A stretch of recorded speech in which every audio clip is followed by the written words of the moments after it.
2002 월드컵 때 4강 진출 때만큼이나 저는 감격적이었습니다. 뭐 올 게 왔다. 드디어 이제? 이제 정상이 회복됐다. 대통령 구속 취소 보고 난 게 너무 좋았다고 그랬는데요. 네. 월드컵 때라고 네. 2002 월드컵 때 4강 진출 때만큼이나 저는 감격적이었습니다. 그때 뭐 하셨어요? 빰빰빰빰 그거 할 때. 그 당시에는 저 응원하러 갔었고 네. 대구에 있을 때니까 이번에는 그 원래 구속 석방이 그 명령 떨어진 게 사실은 금요일이었지 않습니까? 그렇죠. 2시 반 정도 됐고. 네, 그때 떨어졌고. 네, 그런데 실제로 또 그 검찰청 안에서 네. 그 박세영 고검장이 브레이크 걸어가지고 맞아요. 그 하극상이죠. 네. 그때 막 표현 세게 하면 반역이고. 네. 예? 그런데 그것을 때문에 하루를 더 지나고 난 뒤에 그쵸. 3월 8일 토요일 날 2시 반 정도에 이제 공식적으로 네. 이제 그 뭐라 법적인 단어로 즉시 항고를 하지 않겠다. 네, 네. 따라서 대통령을 석방하도록 하겠다. 네. 뭐 석방 지휘를 하겠다라고 네. 발표한 게 2시 반 정도 되는 그때 제가 여의도의 세이브 코리아 윤석열 대통령 탄핵 반대 강연하러 그 연설하러 거기 올라가기 계셨죠? 직전이었습니다. 네네. 그때 윤대로 그날은 참 네. 김 대표님 네. 안 오셨구나. 네, 그죠? 그날 그때 뭐 소식- 하셨어요? 그때 저 계속 뭐 개인 공부하고 방송 준비하고 있어요. 방송 준비하고 계셨군요. 네. 그날 소식 네. 들으시고 네. 너무 즐거워서 월드컵 4강 때와 같았다라고 하셨는데요. 우리 김성원 대표님은 네. 기분이 어떠셨어요? 대통령 석방 소식 갑자기. 뭐 올 게 왔다.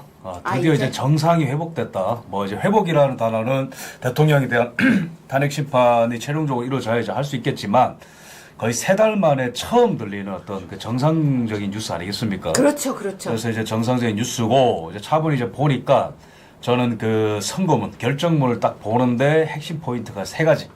얘기해 주세요.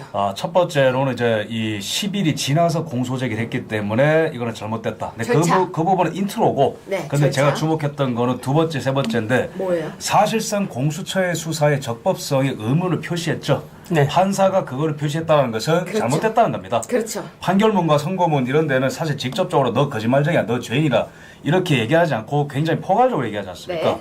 근데 적법성이 지금 의무를 표시한 것 자체가 공수처의 어떤 그 불법 체포, 수사 이런 것들이 다 이제 가짜라는 거를 지기현 판사가 이제 인정을 했기 때문에 이 부분은 헌재의 선고에도 영향을 미치겠다. 3번째는 사실상 검찰도 준엄하게 이제 꾸짖은 거죠. 왜 뭐 기를 뭐 나눠 써가지고 바통을 이제 이어받아가지고 네. 공소제기를 했느냐.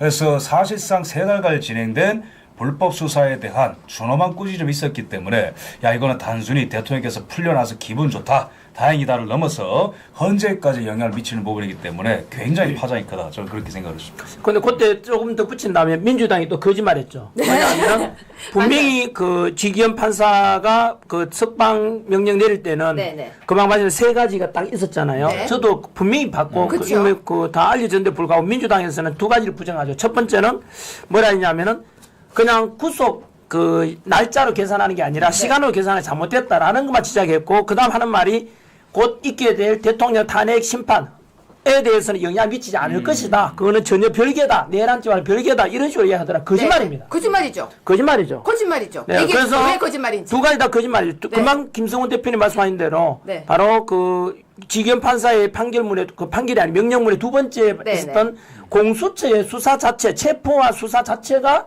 불법의 의문이 많다. 뭐 불법의 가능성이 크다 했잖아요. 네. 그 말은 뭘 상징하느냐 하면은 지금까지 있었던 모든 대통령 체포와 구속이 전부 다 가짜다. 사기다 이 말이죠. 따라서 그것에 대한 어떤 법의 판결은 곧 있게 될 대통령 탄핵 심판에도 네. 영향을 안 미칠 수가 없죠. 당연히 미치죠. 그래서 제가 훅 질문하겠습니다. 오늘 보셨죠? 기각. 전원일치 기각.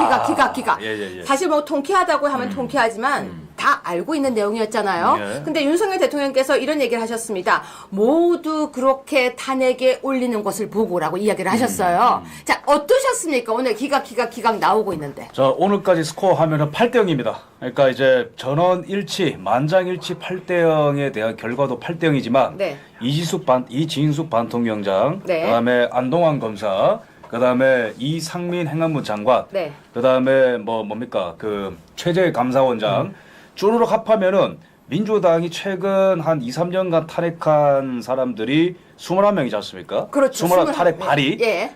근데 이제 29명인데 이 스코어가 8대 0이에요. 아무도 인용이 안 됐다는 거예요. 이희숙 방통위원장도 기각됐고. 그럼 이게 의미하는 게 뭐냐면은 민주당은 존재 자체가 사회의 암덩어리다. 그걸 완전히 증명을 했고요. 네. 그 다음에 아주 핵심적인 거는 최재해 감사원장에 대한 이 선고문을 보면은 아주 중요한 부분이 한 센텐스가 있습니다. 또 뭘 발견했어요? 그게 뭐냐면은 탄핵소추 안에 있는 내용대로 진행해야 된다라고 얘기했어요. 무슨 네. 말이냐? 네. 최재해 감사원장을 탄핵할 때 하나 내용을 추가한 게 있어요. 뭐냐? 윤석열 대통령이 관저를 이제 용산으로 이제 옮기시고 했는데 그 과정에서 왜 하나의 어떤 공사업체를 감사하지 않았냐? 그 이유 하나를 추가를 했어요. 민주당이 사실. 기존의 탄핵소추문에 없는 내용을 추가했는데 왜 추가하냐라고 헌재에서 이번에 판단한 거죠. 그게 윤석열 대통령 탄핵 심판에도 당연히 영향이 갑니다. 가겠죠. 왜냐? 네. 내란죄를 처리했잖아요. 뺐죠? 내란죄 처리했죠. 사실상 탄핵소추문의 변경에 대해서 아주 깐깐하게 본다라는 게 이번에 드러난 거거든요. 그러면은 최재해 감사원장의 네. 탄핵소추문에도 변경이 있다는 거를 문제 삼았다면은 그렇죠. 저는 뭐 4명의 좌파 대법관을 버립니다. 이거 좌파 이제 헌법재판관은 이제 버리고 나머지 중도 또는 보수 재판관들은 네. 그러한 것도 이제 본다라는 거죠. 그렇겠네요. 그렇게 됐을 때 네. 그렇게 됐을 때 지금 법조계에서는 이거는 각하로 갈 수 있는 문이 열렸다고 봅니다. 각하로. 왜? 그렇죠. 네네. 탄핵소추문의 사실상의 변경을 한 게 내란죄 처리 아니겠습니까? 네. 그렇기 때문에 각하를 주장하는 헌법재판관들의 논리를 강화시킬 수 있는 단초가 마련되었다. 오늘 최재해 감사원장 탄핵 기각을 통해서, 탄핵심판 기각을 통해서. 굉장히 의미 있는 걸 발견하셨네요. 굉장히 중요합니다. 그러니까 최재해 감사원장의 탄핵이 기각된 것만이 아니라 그 네. 안에 있는 결정문 안에 사유. 엄청 중요한 네. 사유를 잡아온 거예요. 네네네. 이거 완전히 나중에 포인트 따서 저희가 네. 방송 따로 빼주세요. 네. 자, 또 선생님 보실 때는요.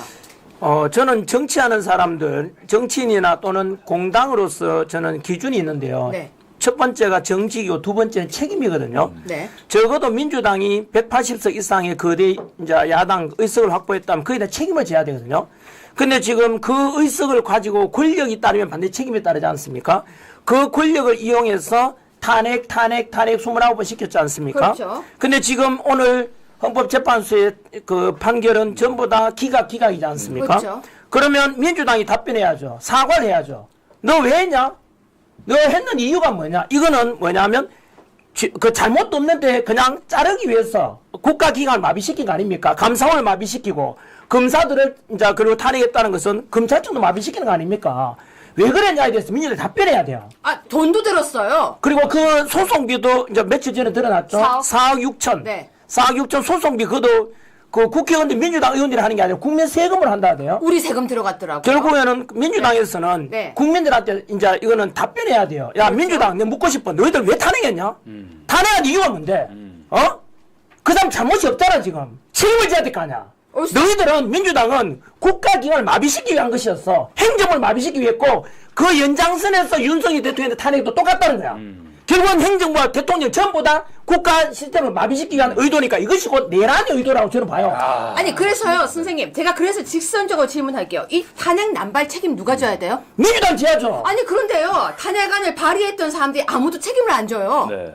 이거는 굉장히 심각한 부분입니다. 그러니까 선생님께서 오늘 본질적인 부분을 말씀하셨는데 맞아요. 네. 그냥 이제 그 감사원장과 그 중앙지검장이 탄핵 심판이 기각됐다 그게 본질이 아니고 네. 이거의 어떤 그 맥락을 봤을 때 민주당의 내란 행위다.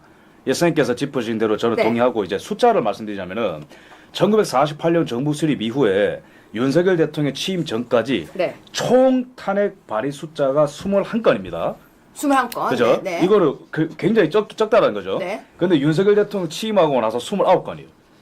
벌써 그렇게 됐군요. 굉장히 충격적인 통계예요, 이거는. 네네. 잘 보세요. 정부 수립 이후에 윤 대통령 이거 취임 2022년까지는 네. 총 이거 뭐 몇 년입니까? 74년입니까? 이 기간 내에 21건이에요. 네. 근데 윤 대통령 취임하고 나서 3년도 안 됐는데 29건은 사실상 내란 행위입니다, 이거는.